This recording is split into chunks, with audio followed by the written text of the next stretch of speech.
Magandang araw at yan na nga po ang paladesisyong bida-bida. Kasi nga po, kaya nga po pala desisyon dyan, hindi ko nga po kasi pinapasok ng araw na yan aking mga anak. Kasi nga po nag-uulan. Hindi nga po malaman kung may pasok o wala. Sabi naman po ng mga teacher, depende naman daw po sa amin kung papapasokin namin o hindi ang aming mga anak dahil nga po sa panahon. Napagdesisyonan ko nga po sa sarili ko dahil ako nga po pala desisyong ina. Ayan, di ko na nga lang po pinapasok yung anak ko dahil baka mamaya biglang mag-announce na walang pasok. Sayang naman po yung bihis ng mga anak ko, naputikan pa. Tapos gastos pa sa pamasahe, kaya ayan, tinanim ko na lang yung natuyo kong luya. Dahil nakita ko, dahil sa din naman ako nagluluto, ayan, natuyo na at nagkaroon na ng tubo. Kaya napagdesisyonan ko dahil ako nga ay isang pala desisyong ina at ayan nga po, itinanim ko na lang. Ayan.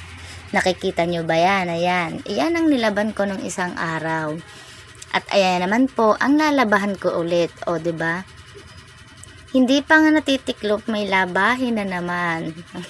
At andyan na nga po ako sa CR, kukunin ko nga po ang iba pang labahin. Inamoy-amoy ko muna yung naiwang amoy ng asawa ko. Ay, Diyos ko po, natatanga. Kaya ayan, napapakamot na lang ako dahil mayroon na naman labahin. Hindi pa nga nakakapagtiklop, may labahin na naman. At fast forward na nga po tayo. Kinabukasan nga po may pasok na. Ayan na nga po ang ganap naming mag-iina. Ewan ko nga ba, mula nung naging maghapon na yung pasok ng anak kong kulot, pinag-isipan ko na rin ng buong puso.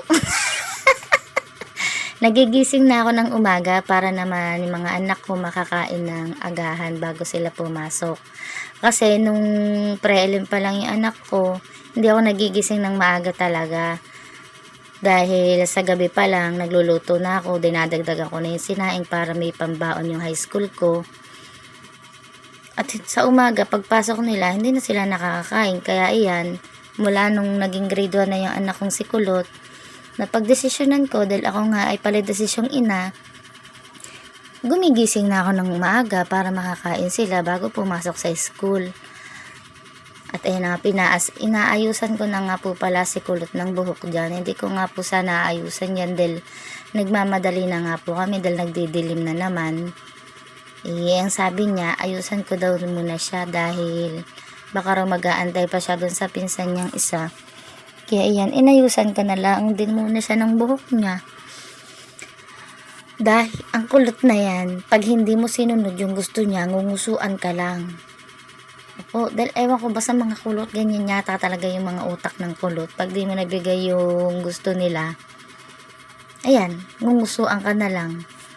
Bandang huli, kung di mo paaamuin, ewan ko nga baga, kulot nga talaga. At ayun nga po ang naging resulta ng kanyang buhok. May pa-ekis pa. O, di ba? May pa-post pa. At fast forward nga po tayo ulit. Biyernes na nga po pala yan. Opo, Biyernes yan. Linggo ng wika. Nag-chat nga po sa GC namin yung teacher nila na kailangan nga raw po nakasuot sila ng Pilipiniana ba gayon? Ewan ko ba?